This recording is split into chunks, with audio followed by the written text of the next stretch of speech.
বিশ্বজুড়ে অনিশ্চয়তা, কড়াকড়ি অভিবাসন নীতি ও মানবিক সংকটের মুখে এবার নিজ দেশ আফগানিস্তানে ফিরেছে লাখো আফগান শরণার্থী। শুধু গত ২৪ ঘণ্টাতেই পাকিস্তান থেকে ৬,০০০ বেশি আফগান শরণার্থী সীমান্ত পেরিয়ে দেশে ফিরে এসেছে বলে জানিয়েছে শরণার্থী বিষয়ক সংশ্লিষ্ট কর্তৃপক্ষ।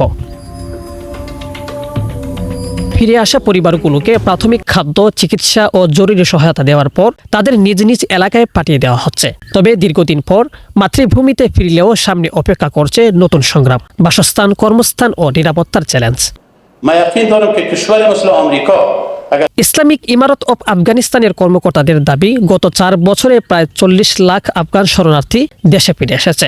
কর্মকর্তারা বলেছেন, কঠিন বাস্তবতার মধ্যেও আফগান জনগণ ধৈর্য ও সাহসের সঙ্গে পরিস্থিতি মোকাবেলা করছে। অন্যদিকে ইরানে অবস্থানরত আফগান শরণার্থীদের পরিস্থিতি নিয়ে গভীর উদ্বেগ জানিয়েছে বিভিন্ন মানবাধিকার সংস্থা। তাদের অভিযোগ, বহু শরণার্থী মানবেতর পরিবেশে বসবাস করছে এবং মৌলিক অধিকার, নিরাপত্তা ও মানবিক মর্যাদা থেকে বঞ্চিত হচ্ছে।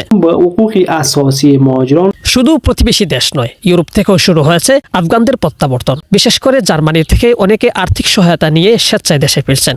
আবার অপরাধমূলক কর্মকাণ্ডে জড়িত থাকার অভিযোগে কিছু আফগানকে জোরপূর্বক ফেরত পাঠানো হচ্ছে বলেও জানা গেছে। বিশ্লেষকদের মতে এই ব্যাপক প্রত্যাবর্তন শুধু একটি মানবিক সংকট নয়, বরং এটি আফগানিস্তানের সামাজিক ও অর্থনৈতিক বাস্তবতার উপর বেশ বড় চাপ সৃষ্টি করতে পারে। তবুও বহু আফগানের কাছে যুদ্ধবিধ্বস্ত জন্মভূমি এখন শেষ আশ্রয়। শেখ সাদি, BDS নিউজ।